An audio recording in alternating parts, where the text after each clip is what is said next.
Okay, guys, so this is the last work I'm doing on this. The CAD team is going to supply image assets. They know how to edit this using the little hidden edit function up the top there. I'm going to walk you through it. So the idea is to drive customers by main category, subcategory, noting that we're able to edit and add subcategories as we require. So you can add main categories or subcategories or edit the content or images, etc. of those categories. You can also decide what you want to include in terms of the functions available inside of a category. All right, so I'm just going to cancel out of that in the edit. The flow for the customer would come in, pick a ring, pick a solitaire ring, for example, decide how they want to work with us. They want it fully finished. You'll notice that there's context sensitive help everywhere. All right. In this case example, the customer wanted a raw cast. They are German and they want to work in a German finger size. It doesn't matter. We always work it back to the only real size, millimeter inside diameter. There is a gem builder where you're able to search through a bunch of gems inside there. Alternatively, if you can't find it, you can just search for it. So, example, they want the alternative engagement with a round emerald in it, I guess like 8 millimeters, right? You can tick Smart Assist to give you some of the other dimensions, and you can then add additional stones. So, in this case, maybe they wanted a diamond round 2 millimeter stones and they wanted 5 each side, so 10 of them, all right, giving you that total there.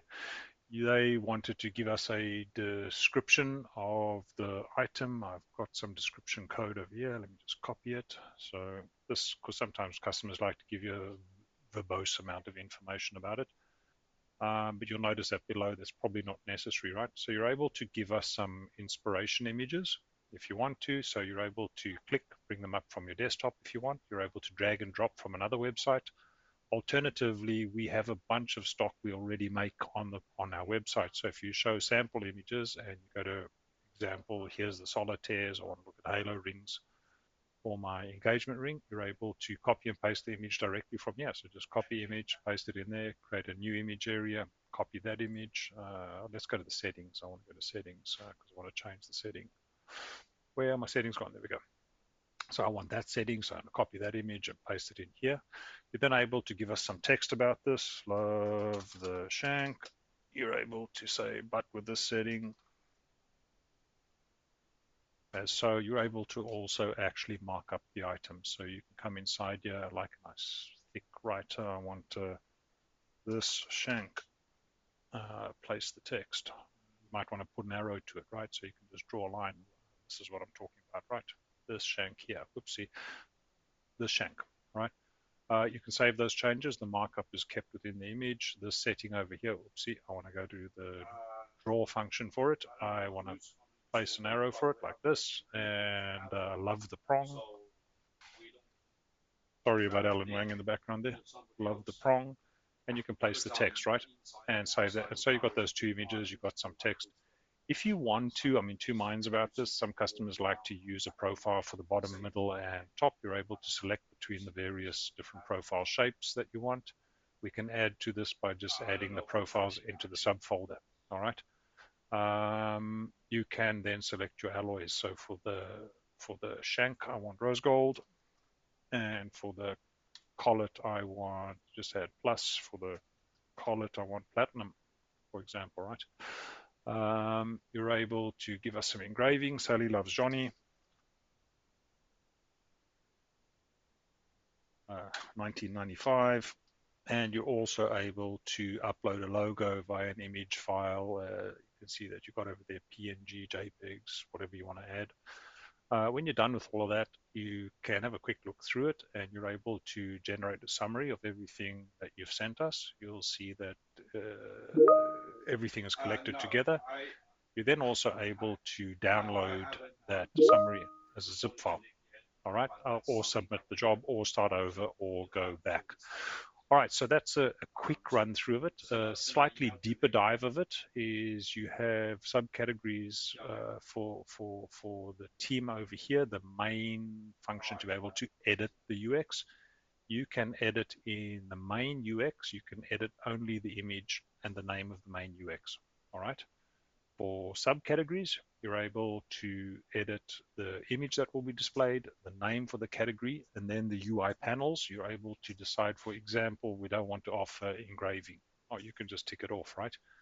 Or you might decide that the profiles panel should be underneath the alloys input. You want the alloys input on top, and you can swap the location of them.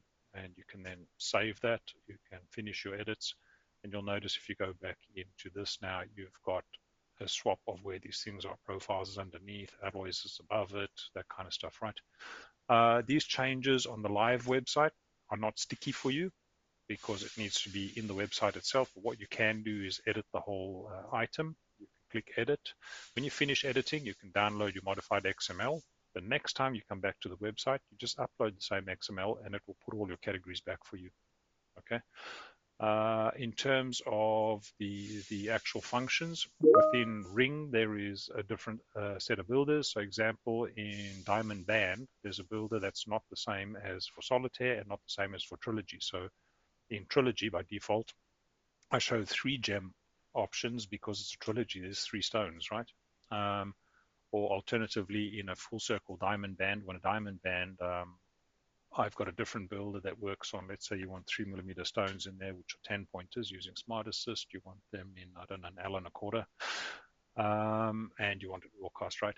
So with enough primary information, you're now able to see that on a 50% diamond band, you're going to require 9 stones. And then as you make the band either fill more or complete, you've got a different number of stones.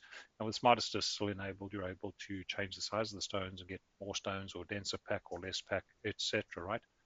The balance of that builder is still the same description, show sample images, all the kind of stuff that we feel like using. Remembering that the staff are able to hide or show or reorder these categories as they think the page might be required. For other areas, for example, in bracelet, you don't have a finger size, you have a length. All right. If your bracelet is a tennis bracelet or you want to use the tennis bracelet builder, if you tick this, you can put a per stone or per setting size. And based on the length, it's going to estimate for you how many gems you need. Right. The gems are still selectable, images are selectable, notes, etc. as before. For bangles, you have a different set of sizing rules. So for example, you have a round bangle, which has only one size, and an oval bangle, which has 2 sizes. Okay, so the ability to do that. What I call these functions, and as we go along, I will be continually adding more and more functions to the builder, remembering that all you guys have got to do to add them is just go into Bangor, go into here, edit, and say which ones I want, turn them on, put them up, reorder the UX the way you need, and basically rebuild this UX as required. All right. So the first thing we need to do is we need to start talking about these renders. All right. And then the next job for my IT guy who's due a stabbing is to work out why some of these sample images are not showing. So some of the data we have, the sample images are not there. I've got to say it's very few of them, very few and far in between, but it happens to be the very first ones, right? The filtering for this is good. It works really well. You can add cufflinks, halo rings, tennis bracelets, whatever it is you feel like adding, right? Okay, so this is the work I need to do on this done. Now it's over to the CAD team to give us nice rendering to make the UX looks nice. And then 1 week from now, we will give it to IT to implement for CAD flat rate. All right, guys. Cheers.